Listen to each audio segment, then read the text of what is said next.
Sosok Presiden kedua Indonesia, Soeharto, begitu lekat dalam pusaran sejarah kelam Indonesia. Pria yang oleh pengamat internasional dianggap sebagai diktator militer itu telah lebih dari 3 dekade memimpin negara ini dengan tangan besinya. Namun diketahui dari survei Indobarometer yang pernah diambil oleh majalah Tempo, meski banyak yang menilai kalau Soeharto telah menimbulkan keterpurukan dan melakukan pelanggaran HAM, tapi ada sekitar 32,9% responden menyatakan bahwa Soeharto adalah presiden paling berhasil yang memimpin dan membangun Indonesia. Hari ini di tengah perdebatan sengit tentang citra Soeharto, kita akan melihat kiprahnya untuk menilai sendiri apakah Soeharto lebih pantas disebut sebagai arsitek pembangunan yang membawa Indonesia ke era kemakmuran atau justru lebih pantas disebut sebagai seorang diktator yang menindas rakyatnya. Di video kali ini, mari kita memahami Soeharto.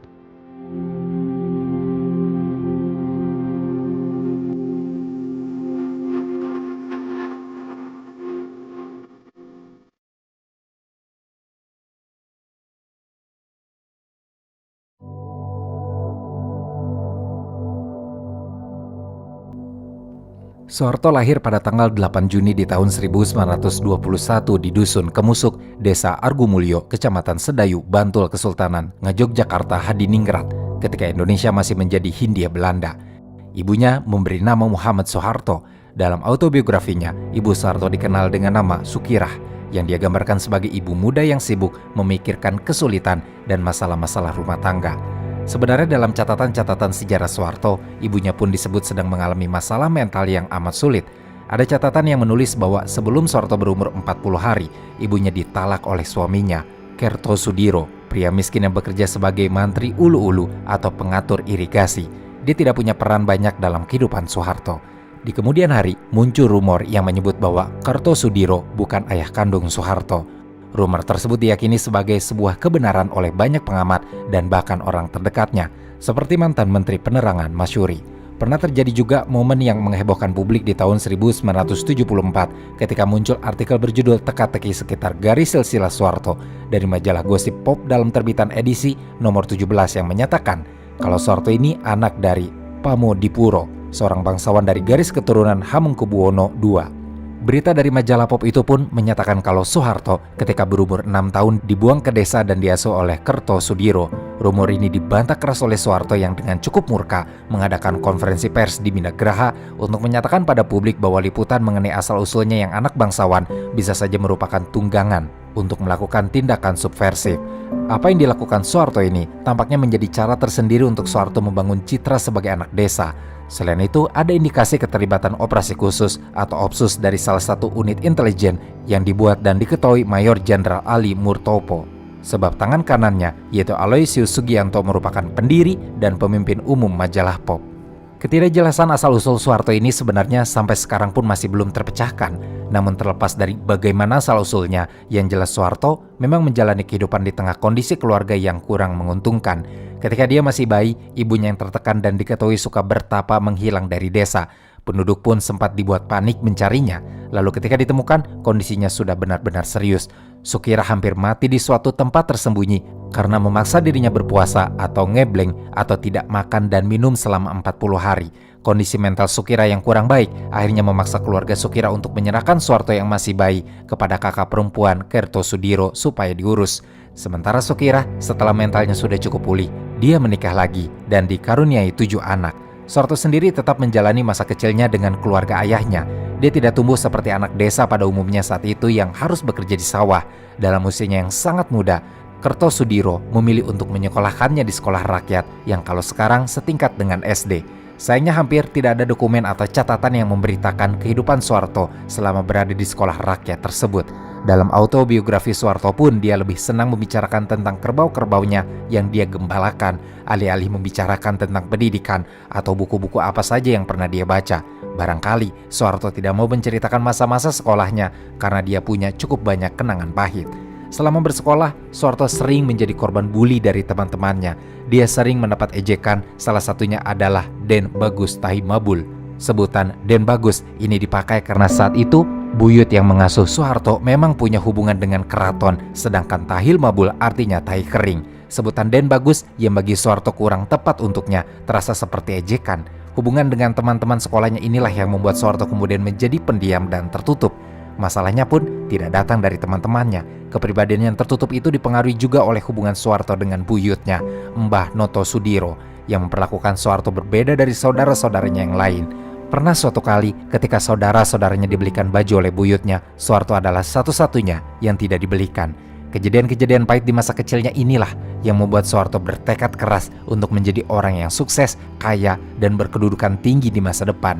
Ketika Soeharto sudah lebih besar, dia pindah untuk tinggal bersama kakek dari ibunya, Mbah Atmo Sudiro. Memang, sebenarnya Soeharto ini sering berpindah tempat tinggal dan sekolah. Terakhir, dia dipindahkan oleh Kertosudiro ke Wuryantoro, Wonogiri dan dititipkan di rumah bibinya yang menikah dengan seorang mantri tani bernama Prawiro Wiharjo. Selama tinggal dengan paman dan bibinya inilah, Soeharto baru merasa diterima di tengah keluarga yang hangat.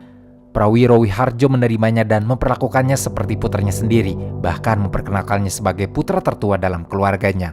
Dia yang menyekolahkan Soeharto dan memberikan pendidikan agama yang cukup kuat.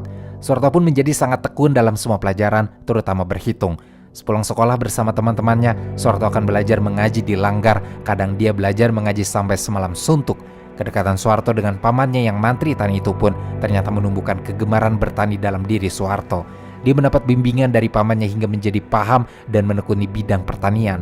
Masa-masa selama berada di Wuryantoro membuatnya sangat sibuk, sebab selain melakukan kegiatan sekolah, mengaji dan mempelajari pertanian, Soeharto pun aktif di Kepanduan Hizbul Wathan, organisasi otonom di lingkungan Persyarikatan Muhammadiyah, di mana dia mulai mengenal para pahlawan seperti Raden Ajeng Kartini dan Pangeran Diponegoro dari koran yang sampai ke desa. Setelah Soeharto tamat sekolah rendah, dia disekolahkan lagi oleh orang tuanya untuk melanjutkan ke sekolah lanjutan rendah di Wonogiri.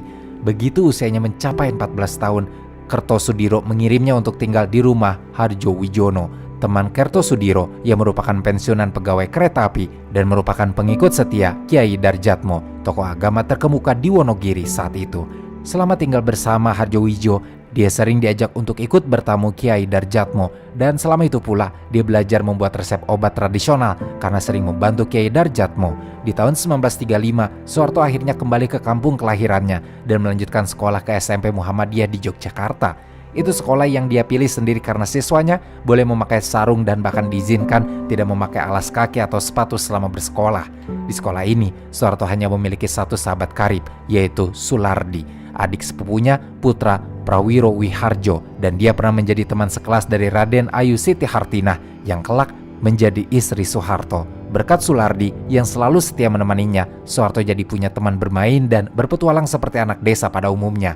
Kehidupannya sudah lebih menyenangkan, namun setamat SMP di tahun 1938, Soeharto tidak bisa melanjutkan pendidikannya ke sekolah yang lebih tinggi lantaran kondisi ekonomi keluarganya tidak mampu untuk membiayainya. Soeharto berusaha mencari pekerjaan. Dia kembali ke rumah Prawiro Wiharjo dan setelah sekian lama menganggur, akhirnya mendapat pekerjaan pertamanya sebagai pembantu klerek atau asisten pegawai di bank desa. Dia bekerja dengan mengikuti sang klerek berkeliling kampung menggunakan sepeda dan pakaian Jawa lengkap seperti kain blangkon serta baju beskap. Sayangnya karir sebagai pembantu klerek ini harus berakhir ketika secara tidak sengaja dia membuat kain blangkonnya robek saat turun dari sepeda yang sudah reot karena tersangkut. Itu adalah satu-satunya kain yang bisa dipakainya bekerja. Soeharto pun dicela oleh si klerek dan kemudian dimarahi sang bibi. Akhirnya Soeharto jadi pengangguran lagi. Semenjak tidak bekerja, Soeharto mengisi hari-harinya dengan kegiatan gotong royong, membantu keluarga bibinya dan sesekali bekerja serabutan sambil terus mencoba melamar di berbagai bidang pekerjaan, mulai dari melamar sebagai pegawai kereta api sampai melamar sebagai pegawai bank milik Belanda di Semarang. Tapi sayangnya selama itu pula lamarannya tidak ada yang membawa kabar baik untuknya. Setelah bertahun-tahun mencari pekerjaan, seorang teman yang dari Wonogiri mengajak Soeharto untuk mendaftar di Angkatan Laut Kerajaan Belanda sebagai juru masak kapal. Tapi Soeharto tidak tertarik dengan ajakan tersebut, apalagi di saat yang bersamaan di awal tahun 1940, lowongan pendidikan untuk Korps Opleiding Reserve Offizieren alias KORO dan KNIL serta Korps Pendidikan Perwira Cadangan dibuka di Bandung. Soeharto mencoba untuk mendaftar, tapi sayangnya dia gagal lolos seleksi dan kembali menganggur. Namun di tahun yang sama, pendaftaran untuk Bintara KNIL dibuka di Gombong, Jawa Tengah. Meski sempat gagal di Bandung, tapi Soeharto mendaftar di kesempatan kali ini dan akhirnya diterima.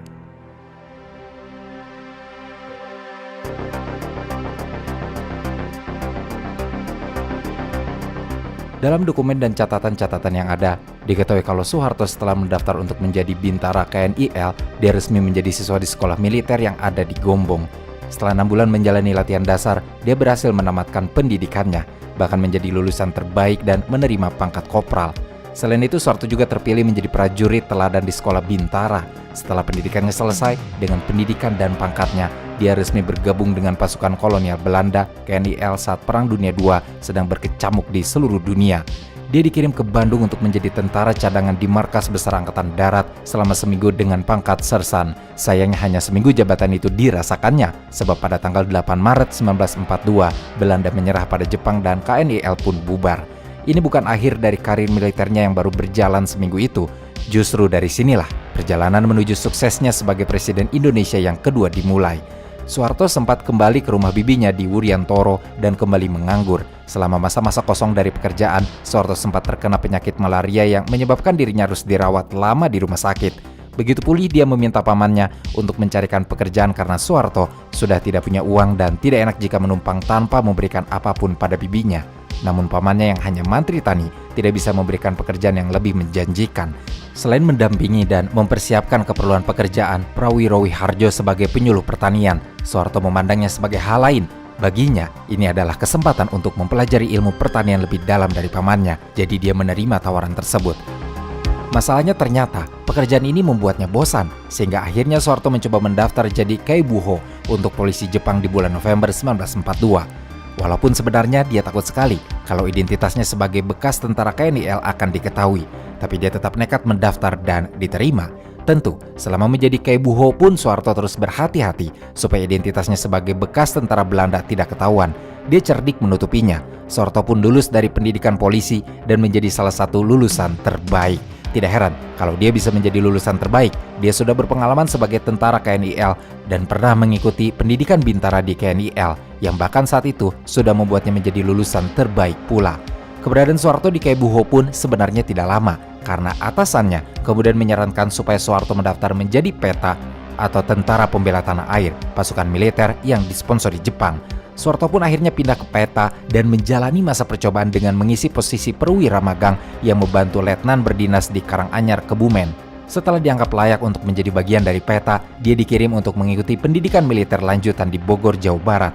Soeharto lalu diangkat menjadi Kundanco alias Komandan Kompi. Di asramanya yang ada di Bogor, Soeharto sempat tinggal bersama Singgih, putra dari Panji Singgih yang merupakan teman seperjuangan Soekarno. Setelahnya Soeharto pun berpindah-pindah penugasan. Dia pernah dikirim ke Saibu yang menjadi markas besar PETA di Solo, lalu dimutasi ke kaki Gunung Wilis di desa Brebek Selatan, Madiun untuk melatih prajurit PETA. Ketika Indonesia memproklamirkan kemerdekaan di tanggal 17 Agustus 1945, beberapa bulan kemudian, tepatnya di tanggal 5 Oktober 1945, Soeharto yang sebelumnya menjadi anggota PETA, berkat reputasi dan pengalamannya, akhirnya resmi diangkat menjadi anggota TNI.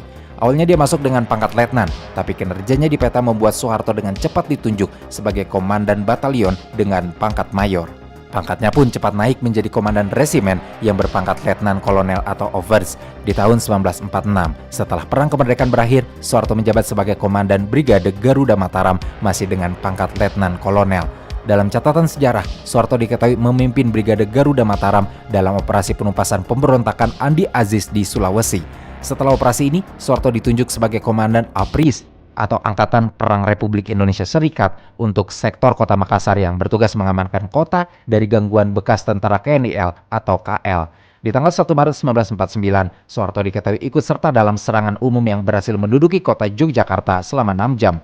Inisiatif itu muncul atas saran Sri Sultan Hamengkubuwono IX kepada Panglima Besar Sudirman yang mengatakan bahwa Brigade X pimpinan Soeharto harus segera melakukan serangan umum di Yogyakarta dan menduduki kota itu selama 6 jam untuk membuktikan bahwa Republik Indonesia masih ada. Di usianya yang sekitar 32 tahun, pada tanggal 1 Maret 1953, Soeharto dipindah tugaskan ke markas divisi dan diangkat menjadi Komandan Resimen Infanteri 15, masih dengan pangkat letnan kolonel. 3 tahun berselang, di tanggal 3 Juni 1956, Soeharto pun diangkat menjadi Kepala Staf Panglima Tentara dan Teritorium 4 atau Diponegoro yang berlokasi di Semarang. Dari Kepala Staf, lalu dengan cepat diangkat kembali sebagai Panglima Tentara dan di tanggal 1 Januari 1957, pangkatnya naik menjadi Kolonel.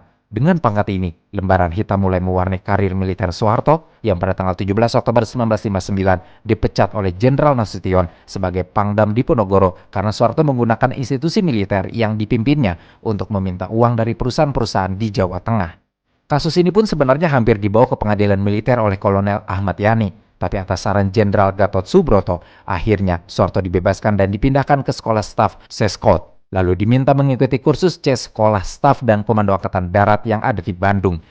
Saran ini dilakukan karena Jenderal Gatot Subroto melihat Soeharto masih memiliki keterbatasan pengetahuan di bidang akademis. Di awal tahun 1960, kembali ke militer dengan pendidikan yang lebih matang. Soeharto naik pangkat menjadi Brigadir Jenderal dan akhirnya dia punya bintang di pundaknya. Saat itu dengan pangkat barunya, Soeharto sempat diremehkan karena banyak sekali orang yang meragukan kualitas intelektualnya untuk menjadi jenderal.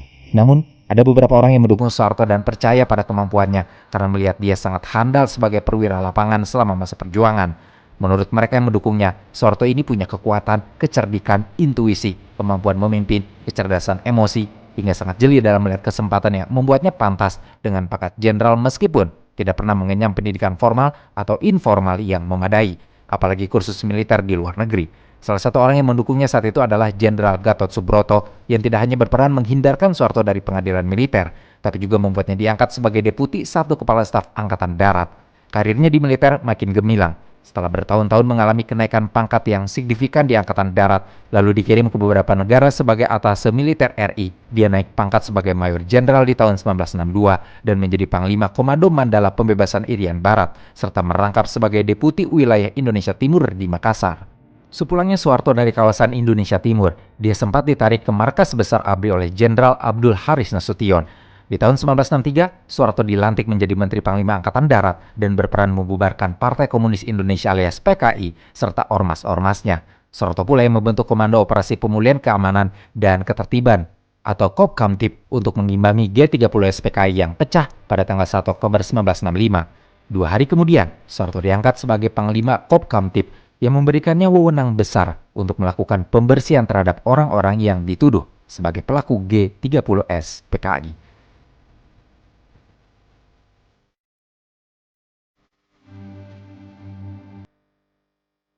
Pada pagi hari di tanggal 1 Oktober 1965, yang akan menjadi sangat bersejarah bagi Indonesia, beberapa pasukan pengawal kepresidenan yang disebut Cakra Birawa di bawah komando Letnan Kolonel Untung Syamsuri bersama pasukan lainnya menculik dan membunuh 6 orang jenderal. Beberapa sumber mengatakan kalau motif pasukan Cakra Birawa adalah untuk menghentikan kudeta militer yang didukung CIA untuk menyingkirkan Presiden Soekarno dari kekuasaan pada hari ABRI di tanggal 5 Oktober. Pada peristiwa tragis itu, hanya Jenderal Nasution yang sedang menjabat sebagai Menteri Koordinator Bidang Hankam dan Kepala Staf Angkatan Bersenjata yang berhasil lolos. Sementara Soeharto yang menjabat sebagai Mayor Jenderal ternyata tidak dijadikan target dari percobaan kudeta G30S PKI karena dia tidak termasuk sebagai jenderal yang secara terbuka menolak permintaan PKI untuk mempersenjatai Angkatan ke-5. Selain itu, peran Soeharto pun tidak pernah diperhitungkan oleh pimpinan PKI maupun rekan-rekannya di militer karena selama ini dia hanya dianggap sebagai pengikut Jenderal Nasution yang tidak punya potensi untuk menghentikan percobaan kudeta tersebut. Dalam pandangan D.N. Aidit, sosok Soeharto hanya seorang jenderal pendiam, penganut kejawen, tidak paham politik, oportunis alias hanya memikirkan keuntungan sendiri tanpa memihak pada prinsip tertentu dan tidak punya banyak kawan maupun jaringan, terlebih dalam taraf internasional. Pandangan D.N. Aidit itu benar-benar beralasan jika melihat profil Soeharto yang berpendidikan rendah jika dibandingkan dengan jenderal-jenderal lainnya yang disekolahkan ke luar negeri oleh Soekarno dan Nasution. Selain itu, Presiden Soekarno pun awalnya memandang remeh Soeharto yang dianggap sebagai seorang jenderal yang hanya keras kepala, kaku, kuno, dan sangat pendiam. Makanya, ketika dari Jenderal Ahmad Yani menghilang, Soekarno sebenarnya lebih memilih Mayor Jenderal Pranoto Rekso Samudro untuk menggantikannya. Padahal Soeharto yang lebih senior dari Pranoto. Namun yang terjadi sebab kekacauan di Jakarta harus segera diredam. Menurut versi resmi sejarah pada masa Orde Baru, akhirnya Soeharto yang turun menangani situasinya karena tidak ada kabar lagi dari Letnan Jenderal Ahmad Yani serta dia tidak diketahui keberadaannya. Pemindahan komando ini memang merupakan kebiasaan dan aturan yang berlaku di Angkatan Darat jika Panglima tertingginya berhalangan hadir, maka Panglima Kostrat yang menjalankan tugas. Tindakan ini pun diperkuat dengan turunnya surat perintah 11 Maret alias Super Semar pada tanggal 11 Maret 1966 dari Presiden Soekarno melalui 3 jenderal, yaitu Basuki Rahmat, Amir Mahmud, dan M. Yusuf yang memberikan kewenangan dan mandat pada Soeharto supaya mengambil segala tindakan untuk memulihkan keamanan dan ketertiban. Keputusan yang diambil Soeharto saat itu adalah membubarkan PKI dan menetapkannya sebagai partai terlarang di Indonesia sekalipun sempat ditentang oleh Soekarno.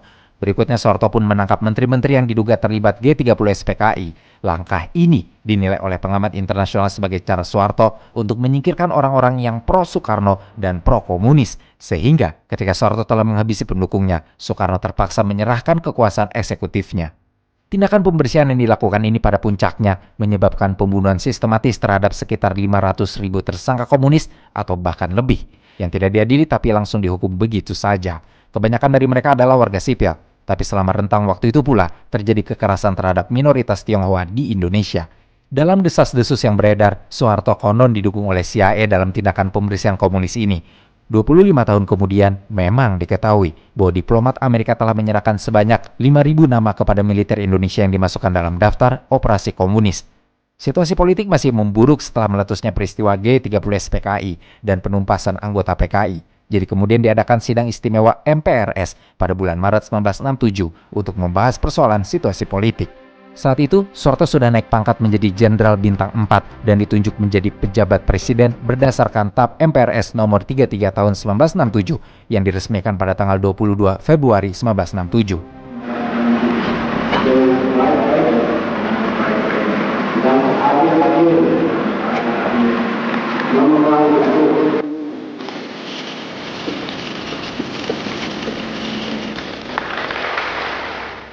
Selain itu, selaku pemegang ketetapan MPRS nomor 30 tahun 1967, Soeharto kemudian menerima penyerahan kekuasaan pemerintahan dari Presiden Soekarno dan melalui sidang istimewa MPRS berikutnya yang dilaksanakan pada tanggal 7 Maret 1967, Soeharto ditunjuk sebagai pejabat presiden sampai terpilihnya presiden baru oleh MPR dari hasil pemilihan umum. Soeharto resmi ditetapkan sebagai pejabat presiden setelah pertanggungjawaban Presiden Soekarno dalam pidato nawaksaranya ditolak oleh MPRS. Dengan jabatan tersebut, Soeharto pelan-pelan secara bertahap mengkonsolidasikan kekuasaannya dan membatasi peran Presiden Soekarno. Konsolidasi yang dilakukan Soeharto pun membuatnya berhasil mengontrol partai politik dan memastikan kemenangannya dalam pemilihan presiden.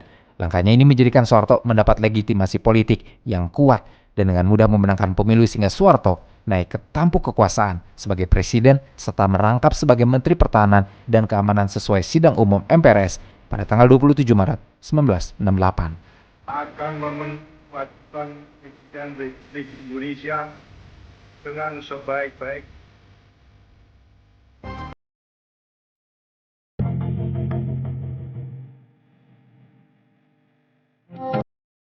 Soeharto naik ke tampuk kekuasaan dalam situasi Indonesia yang sedang mengalami krisis ekonomi dan politik. Selama memegang jabatan tinggi ini, diketahui kalau Soeharto didukung oleh Amerika Serikat sehingga dia bisa menstabilkan kondisi negara, menekan inflasi, dan menarik investasi asing. Dia juga membentuk susunan kabinetnya yang dia namai Kabinet Pembangunan 1 dengan rencana pembangunan 5 tahun. Di tanggal 15 Juni 1968, Presiden Soeharto membentuk tim ahli ekonomi presiden dengan mengangkat para teknokrat berlatar belakang pendidikan barat dan berpandangan liberal, terutama dari Universitas Berkeley yang kemudian dikenal sebagai Mafia Berkeley. Kebijakan ekonomi yang diterapkan Soeharto saat itu memang berorientasi pada pertumbuhan yang menyebabkan masa kepemimpinannya disebut sebagai Orde Baru karena kemudian Indonesia benar-benar dibawa menuju swasembada pangan dan mengalami pertumbuhan ekonomi yang pesat. Pemerintahnya mengadopsi model pembangunan ekonomi yang berorientasi pada pasar. Kebijakan ini didukung oleh bantuan keuangan dari negara-negara donor yang tergabung dalam IGGI yang disponsori pemerintah Belanda. Swasembada beras pada tahun 1984 menjadi salah satu pencapaian ekonomi yang membanggakan. Indonesia bahkan sempat digolongkan sebagai negara yang hampir mencapai status negara industri baru. Namun, model pertumbuhan ekonomi yang terlalu bergantung pada investasi asing dan eksploitasi sumber daya alam juga menimbulkan sejumlah masalah. Ketimpangan ekonomi, sosial, dan politik semakin mencolok. Ketergantungan pada bantuan asing pun semakin meningkat setelah IGGI dibubarkan dan di momen yang sama, krisis ekonomi sedang melanda Asia di akhir 1990-an. Selain itu, kebijakan ekonomi yang lebih menguntungkan segelintir kelompok elit juga memicu ketidakpuasan di kalangan masyarakat. Sayangnya, masyarakat pun dibatasi untuk melakukan protes. Soeharto punya kebijakan politik yang sangat otoriter dan membangun konsep duifungsi ABRI yang menyebabkan angkatan bersenjata pun punya kendali politik. Selain itu, Soeharto telah melakukan penyederhanaan sistem partai politik dengan hanya membiarkan 3 partai besar, yaitu Golkar, PPP, dan PDI. Langkahnya dalam menggabungkan partai-partai politik ini membuat kekuatannya menjadi cukup terpusat hanya pada dirinya. Tidak heran jika dengan strategi pemusatan ini membuatnya kembali terpilih menjadi presiden untuk beberapa periode, meskipun sistem politiknya yang sentralistik dan didominasi oleh Partai Golkar dalam setiap pemilu memicu ketidakpuasan dan kritik. Akan tetapi, rezim Orde Barunya tetap berhasil mempertahankan stabilitas politik. Di usianya yang ke-55 tahun, Soeharto memasuki masa pensiun dari dinas militernya.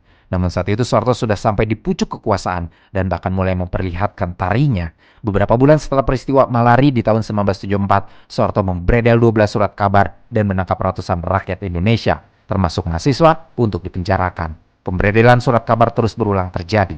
Di tanggal 20 Januari 1978, Soeharto membredel kembali 7 surat kabar, yaitu Kompas, Sinar Harapan, Merdeka, Pelita, The Indonesian Times, Sinar Pagi, dan Pos Sore. Beberapa di antaranya kemudian meminta maaf pada Soeharto, tapi tindakan pembredelan itu masih akan terulang kembali.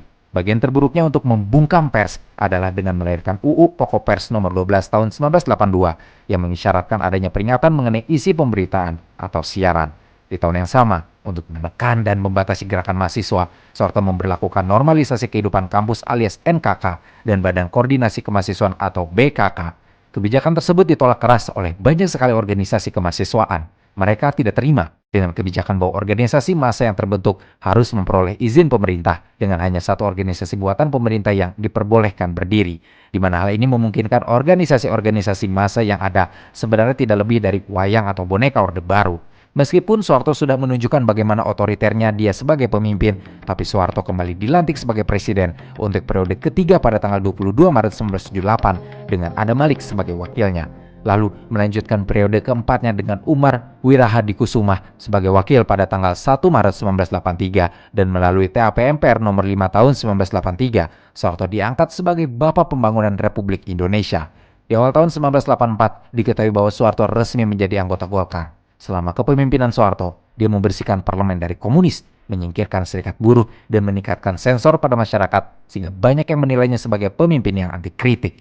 Tidak hanya sampai di situ, Soeharto pun memutus hubungan diplomatik dengan Republik Rakyat Tiongkok dan menjalin hubungan dengan negara barat serta PBB. Dengan kata lain, Soeharto telah menciptakan Orde Baru yang sangat otoriter dengan membangun sistem pemerintahan yang sangat sentralistik atau sederhananya, semua kekuasaan jadi terpusat pada dirinya. Hal ini pun berdampak pada lembaga-lembaga negara seperti DPR dan partai politik yang menjadi lemah, bahkan tidak berfungsi sebagai pengawas pemerintah.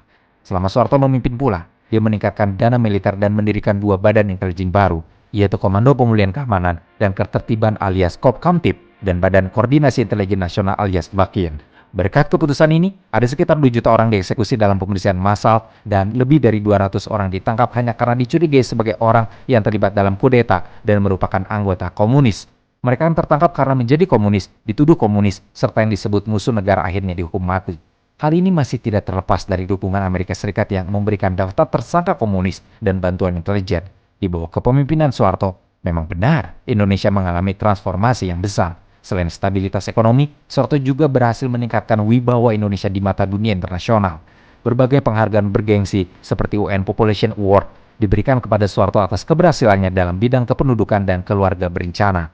Namun, di balik keberhasilan ekonomi, pemerintahan Soeharto juga terus-menerus diwarnai oleh otoritarianisme dan pelanggaran HAM. Soeharto menjadi salah satu pemimpin yang anti kritik. Dia tidak segan-segan membungkam, membredel, dan menghilangkan seseorang atau institusi yang memberikan kritik atas pemerintahannya. Partai-partai oposisi pun dilemahkan, sampai kemudian terjadi peristiwa berdarah, seperti peristiwa 27 Juli, yang mencoreng catatan sejarah pemerintahan Soeharto. Hebatnya, Soeharto tetap berhasil mempertahankan kekuasaannya hingga beberapa periode dan memimpin Indonesia selama 32 tahun. Dia baru mencapai titik kehancurannya dengan dimulainya krisis ekonomi yang melanda Asia Tenggara pada tahun 1997. Dan krisis ini pun melanda Indonesia. Protes rakyat terus meluas dan terjadi kekacauan di mana-mana.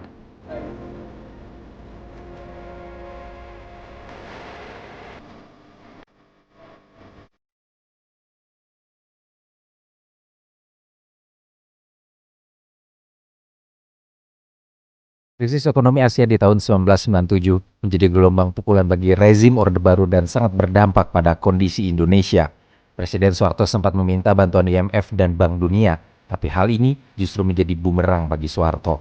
Bank Dunia dan IMF yang melakukan pemeriksaan menyeluruh dan mendetail sebelum memberi pinjaman, dan mereka menemukan bahwa 20-30% dana pengembangan Indonesia telah disalahgunakan selama bertahun-tahun. Meskipun IMF pada akhirnya memberi pinjaman sebanyak 43 miliar dolar US, sayangnya kondisi ekonomi di negara ini semakin terpuruk saja, sehingga Soeharto meminta seluruh rakyat tetap tabah menghadapi gejolak krisis tersebut. Tentu saja, tindakannya tersebut hanya memicu tekanan yang lebih kuat dari masyarakat untuk melakukan reformasi, terutama dari kalangan mahasiswa. Namun, di tengah protes besar-besaran tersebut, Soeharto kembali duduk di kursi kekuasaan untuk ketujuh kalinya setelah disahkan oleh MPR. Kali ini B.J. Habibie yang menjadi wakilnya. Menariknya, hanya 7 hari setelah pelantikan Soeharto menjadi presiden kembali, dia menyumbangkan seluruh gaji dan tunjangannya sebagai presiden, serta meminta kerelaan para pejabat tinggi lainnya untuk menyerahkan gaji pokok mereka selama 1 tahun dalam rangka menghadapi krisis moneter. Tindakannya untuk menyumbangkan gaji dan tunjangannya itu ternyata tidak membuat masyarakat berhenti melakukan protes. Demonstrasi mahasiswa semakin meluas, dan mereka menuntut mundurnya Soeharto dari jabatan. Pada tanggal 1 Mei 1998, Soeharto sempat menyatakan kalau dia akan mempersiapkan reformasi pada tahun 2003. Tapi masyarakat kembali menolak. Ketika Soeharto berada di Mesir untuk kunjungan KTT pada 13 Mei 1998, akhirnya Soeharto menyatakan bersedia mundur kalau memang rakyat menghendaki dan tidak akan mempertahankan kedudukannya dengan kekuatan senjata. Lalu kurang lebih seminggu kemudian, ada 11 menteri bidang ekonomi dan industri yang mengundurkan diri dari jabatan mereka. Krisis moneter ini benar-benar menggerogoti sistem kepemimpinannya dan Soeharto pun tidak bisa bertahan di kursi kekuasaan. Hanya berselang 70 hari dari pelantikannya sebagai presiden untuk yang ketujuh kalinya, Soeharto dipaksa lengser dari jabatannya sebagai presiden pada tanggal 21 Mei 1998 dan kekuasaannya dipindahkan kepada B.J. Habibie. Pengunduran dirinya yang dilakukan pada jam 9 pagi waktu Indonesia Barat itu disiarkan secara langsung di layar kaca. Saya memutuskan untuk menyampaikan diri dari jabatan saya sebagai Presiden Republik Indonesia terhitung sejak saya baca dan pernyataan ini pada hari ini 21 Mei 1998. Sebelum lengsernya Soeharto, pada rentang waktu antara 12 hingga 20 Mei 1998, perjuangan bagi masyarakat terasa amat panjang. Aksi mahasiswa telah menyebar ke seluruh negeri. Ribuan mahasiswa turun ke jalan menggelar aksi keprihatinan dan protes di berbagai tempat. Salah satunya adalah para mahasiswa Trisakti yang menggelar aksinya tidak jauh dari kampus mereka. Peserta aksi mulai keluar dari halaman kampus dan memasuki jalan arteri serta berniat datang ke gedung MPR dan DPR. Tapi karena kerusuhan, pada tanggal 12 Mei 1998 sore, terdengar siaran berita bahwa ada 4 mahasiswa Trisakti yang meninggal dunia.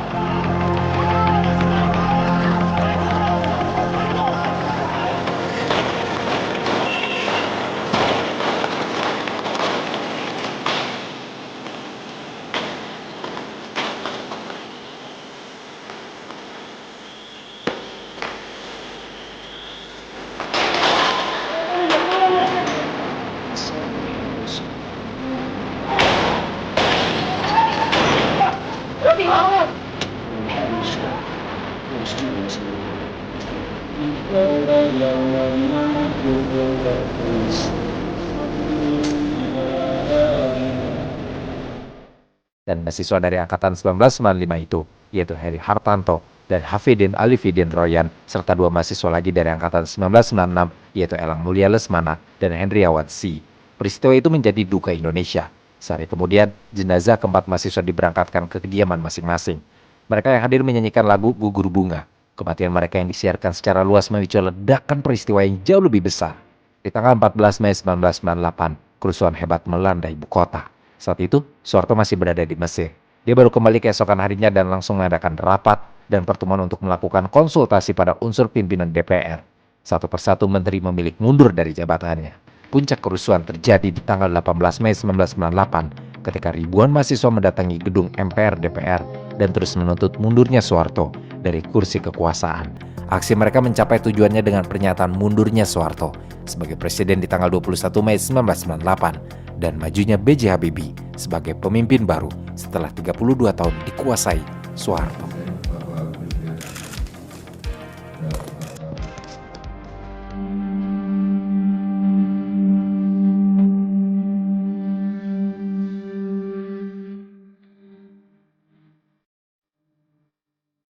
Setelah lengser dari kekuasaannya, Soeharto menghadapi tuntutan untuk bertanggung jawab atas dugaan korupsi dan penyalahgunaan kekuasaan selama masa pemerintahannya. Berbagai upaya dilakukan untuk mengusut harta kekayaannya yang diduga diperoleh dari hasil KKN alias kolusi, korupsi, dan nepotisme. Namun, proses hukum yang dijalani penuh dengan kendala dan kontroversi. Jaksa Agung menyelidiki dugaan penggunaan dana yayasan secara tidak wajar dan kekayaan Soeharto di luar negeri. Meskipun Soeharto membantah tuduhan tersebut, bukti-bukti yang ditemukan menunjukkan adanya indikasi kuat keterlibatannya dalam korupsi. Majalah Time bahkan melaporkan bahwa Soeharto memiliki kekayaan hingga 15 miliar dolar AS. Soeharto sempat ditetapkan menjadi tahanan kota selama kasus korupsinya diusut. Di tanggal 3 Desember 1998, akhirnya B.J. Habibie segera memberi instruksi pada Jaksa Agung A.M. Golib untuk memeriksa Soeharto mengenai masalah dana yayasan, program mobil nasional, kekayaan di luar negeri, dan kasus Tapos. Masalahnya, situasi penyelidikan menjadi rumit setelah Soeharto mengajukan gugatan pencemaran nama baik terhadap majalah Time dengan tuntutan ganti rugi sekitar 27 miliar dolar AS dan memenangkannya di Mahkamah Agung sehingga majalah Time diminta membayar ganti rugi material sebanyak 1 triliun rupiah kepada Soeharto. Dan maksud saya untuk datang di markas besar Polri ini, karena itu saya nilai bahwa pemberitaan melewati majalah Time tersebut sudah merupakan suatu pemberitaan yang tidak benar, merupakan suatu tindakan yang melawan hukum, ialah merupakan penghinaan bahkan pencemaran nama melewati tulisan. Di sisi lain, penyelidikan korupsi Soeharto masih berlanjut. Hasil penyelidikannya untuk kasus 7 yayasan yang dikelolanya saja menghasilkan berkas lebih dari 2.000 halaman yang berisi hasil pemeriksaan 134 saksi fakta, 9 saksi ahli, dan ratusan dokumen otentik yang disita tim dari Kejaksaan Agung. Meskipun Soeharto memang terbukti melakukan penggelapan uang, bahkan menurut Transparansi Internasional, Soeharto menggelapkan uang dengan jumlah terbanyak dibandingkan pemimpin dunia lain dalam sejarah dengan perkiraan 15 hingga 35 miliar dolar AS selama 32 tahun masa pemerintahannya. Tapi proses hukum terpaksa dihentikan. Salah satu alasannya adalah karena kondisi kesehatan Soeharto yang semakin menurun. Pada akhirnya, Kejaksaan Agung mengeluarkan surat keputusan penghentian penuntutan atas kasus dugaan korupsi yang dilakukan Soeharto.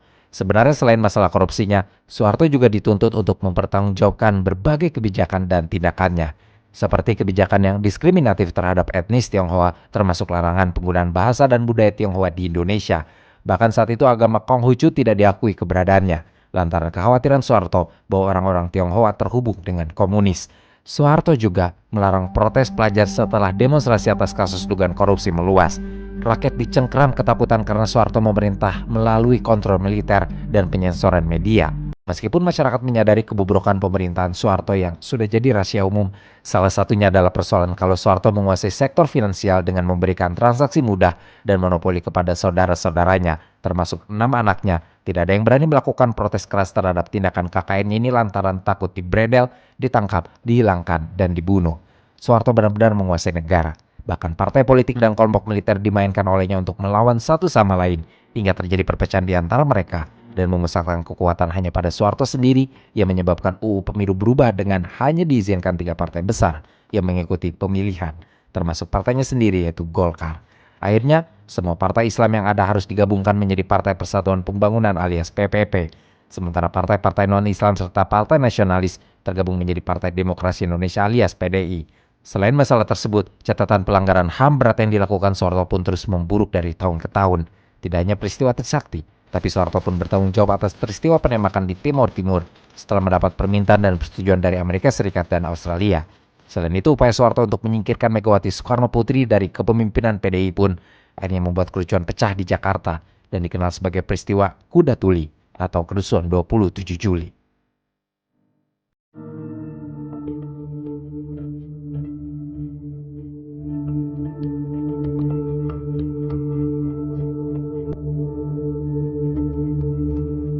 Pria yang memimpin Indonesia selama 32 tahun dengan tangan besinya ini akhirnya wafat di tanggal 27 Januari 2008 di Rumah Sakit Pusat Pertamina, Jakarta Selatan pada pukul 13:10 dan jenazahnya segera diberangkatkan sekitar pukul 14:35 ke kediamannya di Jalan Cendana nomor 8, Menteng, Jakarta Pusat.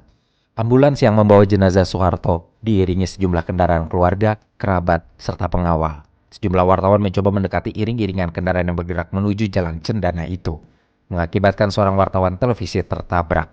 Kedatangan jenazahnya ke kediaman disambut ribuan masyarakat di sepanjang Jalan Tanjung dan Jalan Cendana. Minggu itu, jenazahnya diinapkan di kediamannya dan baru diberangkatkan pada hari Senin pukul 7:30 waktu Indonesia bagian Barat menuju Bandara Halim Perdana Kusuma untuk diterbangkan ke Solo dan dimakamkan di Astana Giri Bangun, Karanganyar, sebuah kompleks pemakaman keluarga yang terletak di lereng Gunung Lawu, tepatnya di desa Giri Layu.